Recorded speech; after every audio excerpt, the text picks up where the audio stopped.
Chapitre 13 Nicolas Flamel. Dumbledore avait réussi à convaincre Harry de ne plus chercher le miroir du Riséd et pendant toutes les vacances de Noël, la cape d'invisibilité était restée rangée au fond de sa valise. Harry aurait bien voulu oublier aussi facilement ce qu'il avait vu dans le miroir, mais c'était impossible. Il commença à faire des cauchemars. Il rêvait sans cesse que ses parents disparaissaient dans un éclair de lumière verte, tandis qu'une voix aiguë lançait un petit rire aigrelet. « Tu vois, Dumbledore avait raison, ce miroir pourrait finir par te rendre fou », dit Ron lorsque Harry lui eut parlé de ses rêves. Hermione, qui était revenue la veille de la reprise des cours, voyait les choses différemment. Elle était partagée entre l'horreur à l'idée que Harry se promène dans les couloirs la nuit, si Rusard avait attrapé, et la déception qu'il n'ait toujours pas trouvé qui était Nicolas Flamel. Ils avaient presque abandonné tout espoir de trouver quoi que ce soit sur Flamel dans un livre de la bibliothèque, même si Harry restait persuadé qu'il avait lu son nom quelque part. Dès le début du deuxième trimestre, Ron, Hermione et Harry recommencèrent à feuilleter les livres de la bibliothèque pendant les récréations. Harry avait encore moins de temps que les deux autres, à cause de l'entraînement de Quidditch qui avait repris. Dubois faisait travailler son équipe plus dur que jamais. Même la pluie incessante qui avait fait fondre la neige ne parvenait pas à modérer ses ardeurs. S'ils arrivaient à gagner le prochain match qui les opposerait à l'équipe des Poufsouffles, ils passeraient devant les Serpentards dans la course au championnat pour la première fois depuis 7 ans. Au-delà de son désir de vaincre, Harry s'était rendu compte qu'il faisait moins de cauchemars quand il revenait épuisé de ses séances d'entraînement. Un jour qu'il s'entraînait sous la pluie, sur un terrain particulièrement boueux, Dubois se fâcha contre les frères Weasley qui ne cessaient de se foncer dessus en faisant semblant de tomber de leur balai. « Arrêtez vos idioties !» s'écria-t-il. « C'est avec ce genre de choses qu'on finit par perdre. C'est Rogue qui va arbitrer le prochain match, et il va chercher tous les prétextes pour enlever des points à l'équipe de Gryffondor. » En entendant cela, George Weasley tomba brutalement de son balai. « Rogue va arbitrer le prochain match » bredouilla-t-il, la bouche pleine de boue. « Il n'a jamais fait ça. S'il voit qu'on risque de devancer les Serpentards, il va chercher à nous défavoriser. » Le reste de l'équipe atterrit auprès de George pour protester également. « Je n'y suis pour rien », se défendit Dubois. « Tout ce que nous pouvons faire, c'est jouer impeccablement. Comme ça, Rogue n'aura aucun prétexte pour s'en prendre à nous. » Sans doute, pensa Harry, mais lui-même avait des raisons personnelles pour souhaiter que Rogue ne soit pas trop près de lui pendant le match. À la fin de la séance, Harry rentra directement à la salle commune de Gryffondor, où il retrouva Ron et Hermione qui jouaient aux échecs. Les échecs étaient le seul jeu auquel Hermione perdait et aux yeux de Ron et de Harry, rien ne pouvait lui faire plus de bien. « Attends, ne me parle pas pour l'instant, » dit Ron lorsque Harry vint s'asseoir à côté de lui. « Je dois me concentrer. » « Qu'est-ce qui se passe ?» s'exclama-t-il soudain en voyant sa tête. À voix basse, pour que personne d'autre ne puisse l'entendre, Harry leur annonça l'intention soudaine de Rogue d'arbitrer le prochain match de Quidditch. « Il ne faut pas que tu joues !» dit aussitôt Hermione. « Tu n'as qu'à dire que tu es malade. Fais semblant de t'être cassé la jambe !» suggéra Hermione. « Ou casse-toi la jambe pour de bon !» dit Ron. « Impossible !» répondit Harry. « Il n'y a pas d'attrapeur remplaçant dans notre équipe. Si je déclare forfait, Gryffondor ne pourra pas jouer du tout. » À cet instant, Neville atterrit à plat ventre dans la salle commune. Ses jambes étaient collées l'une à l'autre, conséquence bien connue d'un mauvais sort très courant appelé le maléfice du bloc-jambe. Comment avait-il réussi à arriver jusqu'ici ? Nul ne le savait, il avait dû faire tout le chemin en sautillant à pieds joints jusqu'au sommet de la tour. Tout le monde éclata de rire, sauf Hermione, qui s'empressa de prononcer la formule magique, annulant les effets du sortilège. Les jambes de Neville se détachèrent aussitôt l'une de l'autre et il se releva en tremblant. « Qu'est-ce qui s'est passé ?» demanda Hermione en le faisant asseoir entre Ron et Harry. « C'est Malfoy !» répondit Neville d'une voix chevrotante. Je l'ai croisé devant la bibliothèque. Il m'a dit qu'il cherchait quelqu'un pour s'entraîner à lancer ce mauvais sort. Va voir le professeur McGonagall, conseilla Hermione. Raconte-lui ce qui s'est passé. Neville refusa d'un signe de tête. Ça me rapporterait encore plus d'ennuis, marmonna-t-il. Il faut que tu te défendes, intervint Ron. Il a pris l'habitude de marcher sur tout le monde. Il ne faut pas lui faciliter la tâche en se couchant devant lui. Je sais bien que je ne suis pas assez courageux pour être à Gryffondor. Malfoy me l'a déjà dit, sanglota Neville. Harry fouilla dans sa poche et en sortit un choco-grenouille, le dernier de la boîte qu'Hermione lui avait offerte pour Noël. Il le donna à Neville qui semblait sur le point de fondre en larmes. « Tu vaux 12 fois mieux que Malfoy, » dit Harry. « C'est le choix peau magique qui a décidé de t'envoyer à Gryffondor, non ?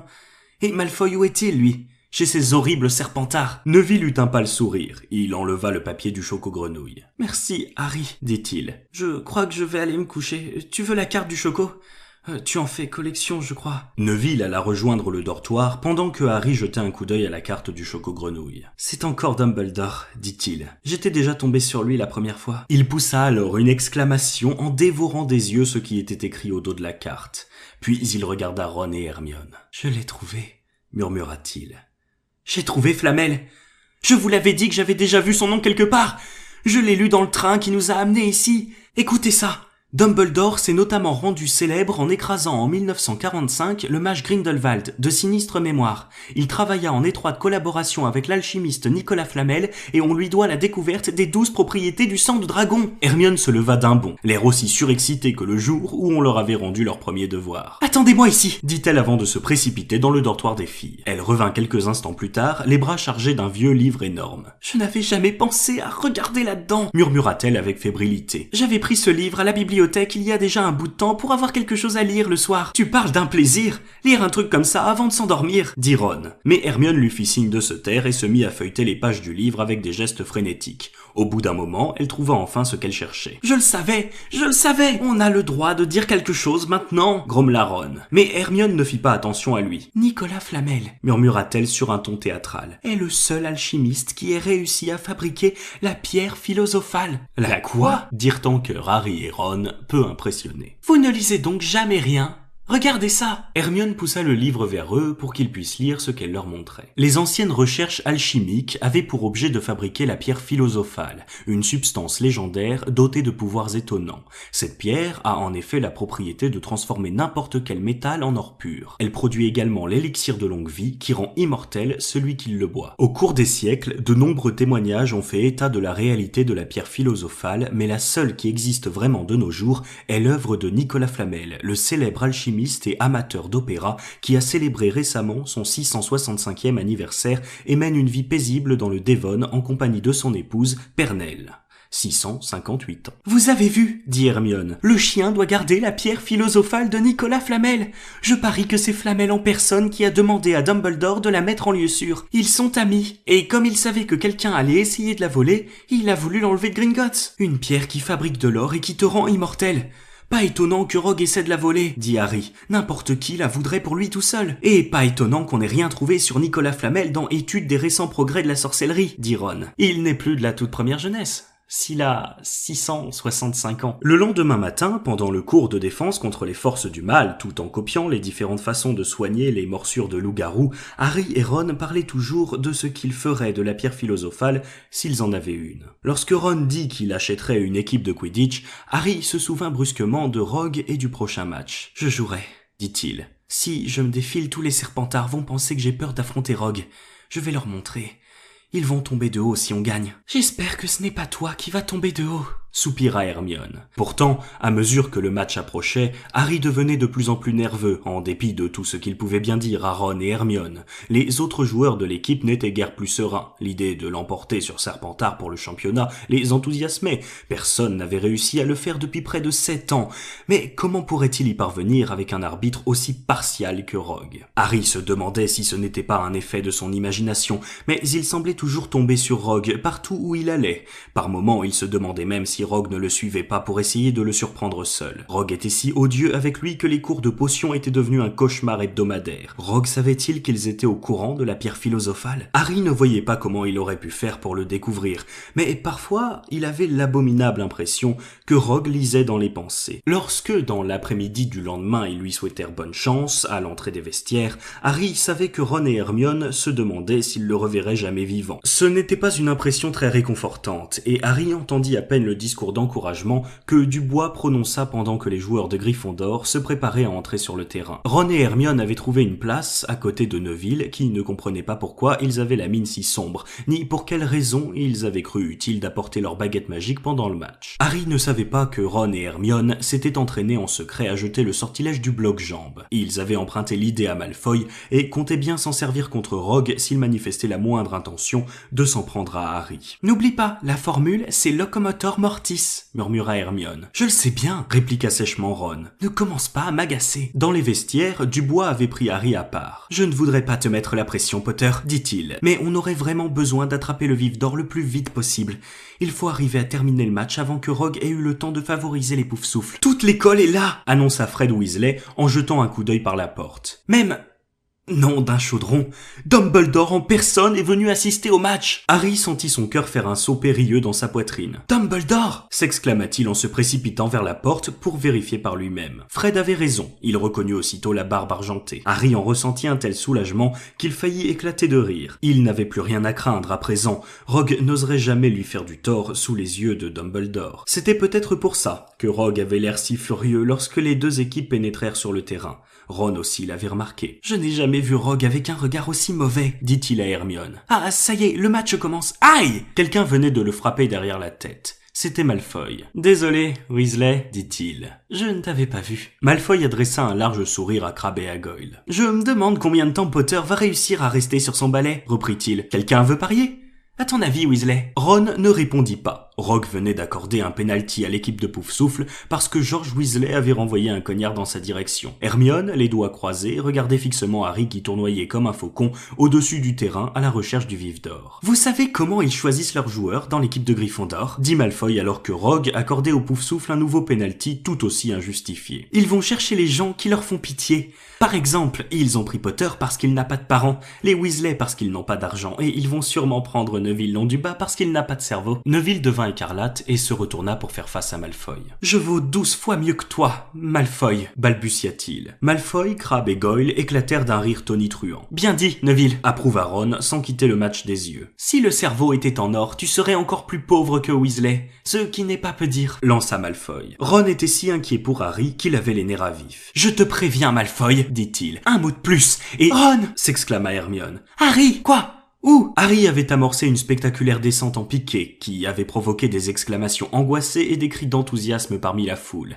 Hermione se leva en portant ses doigts croisés à sa bouche, tandis que Harry fonçait vers le sol à la vitesse d'un boulet. « Tu as de la chance, Weasley. Potter a dû voir une pièce de monnaie par terre, » dit Malfoy. Ron bondit comme un ressort. Avant que Malfoy ait eu le temps de comprendre ce qui lui arrivait, Ron l'avait jeté à terre et le maintenait immobilisé. Neville hésita un instant, puis il enjamba le dossier de son banc pour lui prêter main forte. « Vas-y, Harry !» hurla Hermione en sautant sur place, sans même se rendre compte que Malfoy et Ron avaient roulé sous son banc et que Neville était aux prises avec Crabbe et Goyle dans un tourbillon de poings et de pieds. Harry filait droit sur Rogue qui fit un écart au dernier moment et n'évita la collision que de quelques centimètres. Une fraction de seconde plus tard, Harry effectuait un rétablissement spectaculaire, le bras levé en signe de triomphe, la main serrée sur le vif d'or. La foule se mit à hurler d'enthousiasme. C'était sûrement un record. Personne n'avait jamais vu un joueur attraper le vif d'or aussi rapidement. « Ron!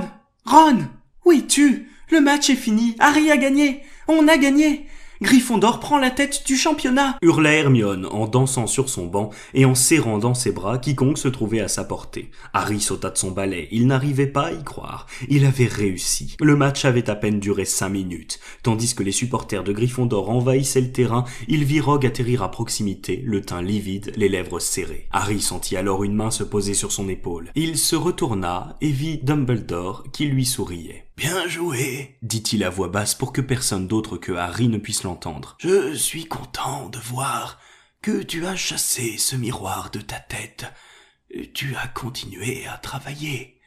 C'est très bien. » De dépit, Rogue cracha sur le sol. Un peu plus tard, Harry quitta seul les vestiaires et alla ranger son imbus 2000 dans le hangar à balai. Jamais il ne s'était senti aussi heureux. Cette fois, il avait véritablement accompli quelque chose dont il pouvait être fier. Plus personne ne pourrait dire qu'il n'était qu'un nom célèbre, rien de plus. Il alla marcher sur la pelouse humide dans l'air du soir qui embaumait et revit dans sa tête les images d'après le match. Les supporters de Gryffondor qui accouraient pour le porter en triomphe, Ron, le nez ensanglanté, et Hermione, au loin, qui sautait sur place. Arrivé devant le hangar à balai, Harry regarda les fenêtres du château flamboyer dans le soleil couchant. Gryffondor était en tête du championnat. Il avait réussi 7 exploits. Il avait affronté Rogue. À propos de Rogue... Harry vit une silhouette encapuchonnée descendre rapidement les marches du château. De toute évidence, c'était quelqu'un qui ne voulait pas être vu. La silhouette fila en direction de la forêt interdite. Harry en oublia sa victoire, quand soudain il reconnut la démarche. C'était Rogue. Qu'allait-il faire dans la forêt pendant que tout le monde dînait? Harry enfourcha son imbus 2000 et décolla. Glissant silencieusement au-dessus du château, il vit Rogue pénétrer dans la forêt au pas de course et il décida de le suivre. Les arbres étaient si touffus qu'il ne vit pas quelle direction prenait Rogue. Il décrivit des cercles au-dessus de la forêt en volant de plus en plus bas. Lorsqu'il fut parvenu à la hauteur de la cime des arbres, il entendit des voix. Il s'orienta alors dans cette direction et atterrit sans bruit dans les branches d'un grand hêtre. Il s'accrocha à l'une des branches, le balai serré contre lui, et essaya de regarder à travers le feuillage. Au-dessous, il vit Rogue debout dans une clairière, mais il n'était pas seul. Quirrell était avec lui. Harry ne parvenait pas à distinguer son visage, mais son bégaiement avait empiré. Harry tendit l'oreille pour s'efforcer d'entendre ce qu'il disait. « Je ne sais pas pourquoi vous avez tenu à me voir ici, Severus. Il vaut mieux que notre conversation reste confidentielle, répondit Rogue d'une voix glaciale. Après tout, les élèves ne sont pas censés connaître l'existence de la pierre philosophale. Harry se pencha en avant. Quirrell marmonnait quelque chose, mais Rogue l'interrompit. « Vous avez trouvé comment faire pour passer devant cette bestiole sans se faire dévorer, dit-il. Mais, Severus, vous ne voudriez quand même pas que je devienne votre ennemi, Quirrell, lança Rogue en faisant un pas en avant. Je ne comprends pas ce que vous comprenez parfaitement ce que je veux dire. Un hibou poussa un ululement et Harry faillit tomber de son arbre. Il se rattrapa de justesse et parvint à saisir la fin de la phrase suivante. Quelque formule magique dont vous avez le secret. J'attends. Mais... Je ne... Très bien, l'interrompit Rogue. Nous aurons bientôt une autre conversation lorsque vous aurez eu le temps de réfléchir et de choisir votre camp. Rogue s'enveloppa dans sa cape et quitta la clairière. Il faisait presque nuit à présent, mais Harry distinguait nettement la silhouette de Quirrell qui était resté immobile au même endroit, comme pétrifié. « Harry, où étais-tu passé ?» s'écria Hermione. « On a gagné !» « Tu as gagné, on a gagné !» exulta Ron en donnant à Harry de grandes tapes dans le dos. « Et moi, j'ai collé un œil au beurre noir à Malfoy et Neville a essayé de s'attaquer à Crabbe et à Goyle d'une seule main. Il est toujours dans les pommes, mais Madame Pomme-Fraîche a dit que ce n'était pas grave. On leur a vraiment montré quelque chose au Serpentard. Tout le monde t'attend dans la salle commune. On fait une fête. Fred et George ont réussi à voler des gâteaux et des tas d'autres trucs dans la cuisine. On verra ça plus tard, » dit Harry d'un ton précipité. « Allons dans un endroit tranquille. J'ai plein de choses à vous dire. » Ils se rendirent dans une salle vide et fermèrent la porte derrière eux après s'être assurés que Peeves n'était pas là. Harry leur raconta alors ce qu'il avait vu et entendu. « On avait deviné juste. Il s'agit bien de la pierre philosophale. Rogue essaye de la voler et il veut obliger Quirrell à l'aider. Il y a sûrement d'autres choses qui gardent la pierre en plus de Touffu. Des tas de sortilèges probablement. Et Quirrell doit connaître les formules magiques pour les neutraliser. Ce qui veut dire que pour protéger la pierre, il faut que Quirrell tienne tête à Rogue, dit Hermione inquiète. Dans ce cas, elle aura disparu d'ici mardi prochain, conclut Ron.